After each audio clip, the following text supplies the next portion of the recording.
Welcome to the Answers for Elders radio show. Meet the trusted experts who will give you straight answers and will help guide you on the path of later life care. Now, here's your host, founder, caregiver, and CEO, Suzanne Newman. And welcome back, everyone, to Answers for Elders Radio Network. And I am here with Dr. Shawn Weiss of seniorhealthandwellness.org. And Dr. Shawn, this has been such a fascinating hour on how we can be better in our intellectual wellness. And I know to our listeners, I'm talking to you now because if any of this resonates with you, please feel free to reach out to Dr. Shawn. I know that you're available for consultation. You're amazing, and you've worked with me for a long time, and my life is definitely improved because of you. So thank you. So, yeah, I do. Anybody wants to do a consultation, you have that link to have a free call with me. I would love to discuss those things. So absolutely. So I want to talk about how do we start in this final segment. I want to understand a little bit about how can somebody say, I need to do more to exercise my brain. What are some ways in which you can start? And second of all, what are realistic goals to set? Mm-hmm. Well, I think that, like we talked about earlier, and like I said, this topic, Suzanne, gosh, we could talk for hours on this topic. We could. Where there's so many pieces. I'm like, oh, I want to add that. But in terms of, setting goals for yourself, look at, where yourself, or maybe you have a parent who you see is just in that stagnant phase and we need to stimulate. So the first thing is just, what can you do to create a sense of purpose every single day? Because that's going to create some situations where you can stimulate your mind, right? Setting realistic goals means that you're setting, you use the acronym SMART, right? They need to be, sustainable, manageable, and all the things. But the quickest way to do that is let's pick 1 to 2 things that you want to do each week that you want to start adding into your day. Because it really is about day-to-day management. And when you are doing some intellectually stimulating activities, maybe it involves picking up the phone and calling a friend. I'm going to call physically. I've done that myself, believe it or not. I'm like, I'm done with the texting. I want to talk to people and I want to pick up the phone. And it's funny because some people on the other end are like, is everything okay? Why are you calling me? And I'm like, oh my God, that's where we've gotten to. Why are you okay? Why are you not? I'm like, no, I am starting a new thing. I am going to pick up and actually hear people's voices and interact with them. So picking up the phone, setting a goal for yourself to do that. Are you able to get out of the house and go to do things like at the senior center, or go get into a group of people for increased social interaction? Super important to do that in person, whether that's with family or getting out with friends, or at the senior center where they have many, many wonderful things, or go to lunch bunch. That's a big one I really encourage. And then the other things are things that you can do on your own, which are either using technology or doing crosswords or doing reading books, maybe turning the TV off and talking with your partner more often, but listening to music, putting music on for an hour a day. All of those things not only promote positivity, and when you promote positivity, that rewires the brain. So if you're stuck in a rut, which many, many people seem to be right now, no matter what the age is, in order to break that, what brings you joy and what can you do that's going to make your mind work? My husband and I have been trying to do one thing different, and that is every day. And it's been kind of weird to start, but now we look forward to it. It's, how was your day? And listen.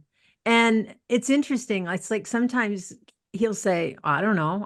But it gets you engaging and, I did this and this is what happened. And all of a sudden you're dialoguing about solving, challenges together.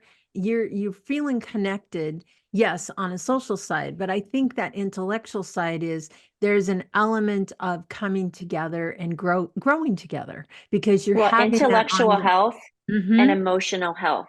Yes. Right. And that is a huge component. So I think that's wonderful that you're doing that. And I It's so encourage that. Remember, we used to crazy. do that with our kids, our teenagers, right? We'd be like, so how was school today? How was your day? Fine. That's it. Fine. But no, but But we are, you get to, it's a habit. yeah, You've got to create a new habit. I think that's yeah. wonderful that you're doing that. And because we're such independent people on our own, it's like the fact that my husband comes in to where I'm working and he will just sit down and all of a sudden it's like, oh, okay, it's time for me to to switch To gears. interact. So it's like, it's been really good for me. It's been really good for me to understand and be mindful of the fact that I'm not just in work mode all day. I'm not just doing this or that I have other types of interests and different things like that. I think, and then I'm going to bring it right back to art and music. There are a lot, I know there's an organization out there that we've interviewed. It's called Encore Creativity. Do you know about No, I they don't. are choral companies for seniors, and they have choirs all throughout the US and I have interviewed them. They have podcasts on our channel. They're amazing.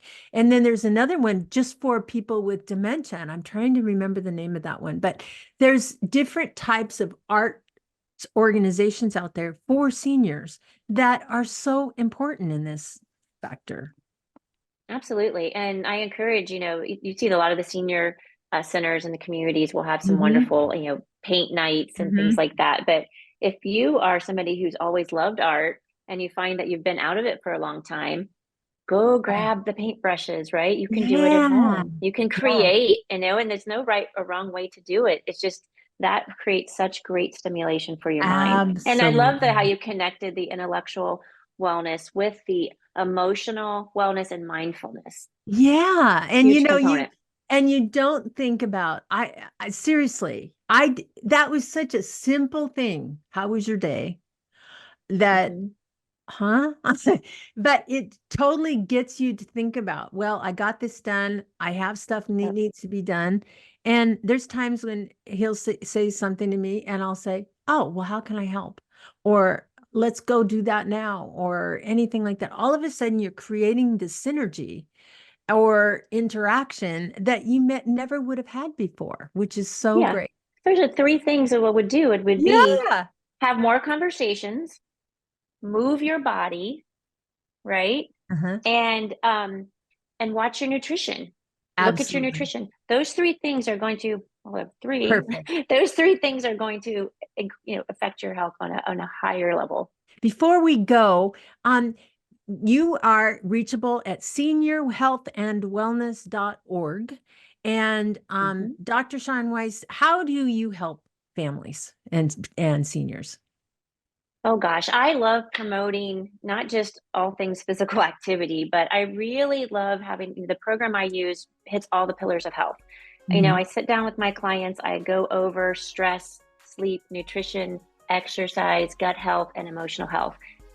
Because those are all the pieces to optimal health, which really goes great in with Vitality Revolution. So I have that program that you can see on the website. Dr. Shawn, it has been such a pleasure to have you on Answers for Elders. Answers for Elders thanks you for watching the Vitality Revolution. Discover a blueprint to find a whole new gear in life, new awareness, and greater potential. Subscribe and be a part of our community. Answers for Elders is the North Star of navigating senior care, featuring content to help later life go a lot easier.